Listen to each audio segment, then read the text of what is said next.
ఆచరిస్తున్నారు. వాళ్ళకి అంతటి సంపద ఉన్నప్పటికీ, అధికారం ఉన్నప్పటికీ వాళ్ళు తెలుసుకున్నారు పరమాధికారి భగవంతుడు. మనం సేవకులము. మనం ఆయన సేవలో నియుక్తం కావాలి. ఇప్పటికి కూడా రాజవంశస్థులు ఉన్నారండి అక్కడ ఒరిస్సాలో.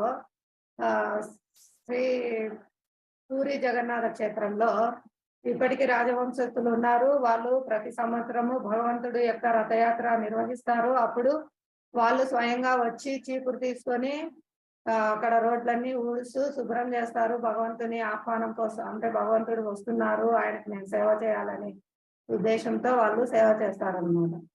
ఈ విధంగా మనం నేర్చుకోవచ్చు. వాళ్ళు ఎంత శ్రద్ధ గల భక్తులో, రాజర్షులైన, అంటే రాజర్షులు వాళ్ళు రాజ్యాధికారం కలిగి ఉన్నప్పటికీ వారి యొక్క ఉన్నతమైన జన్మను వాళ్ళు సార్థకం చేసుకుంటున్నారు. భగవంతుడు ఇచ్చిన అవకాశాన్ని, మానవ జన్మ అవకాశాన్ని వాళ్ళు సద్వినియోగం చేసుకుంటున్నారు అన్నమాట. వాళ్ళ యొక్క ధనాన్ని, వాళ్ళ యొక్క శక్తిని వాళ్ళు భగవత్ సేవలో ఉపయోగిస్తున్నారు.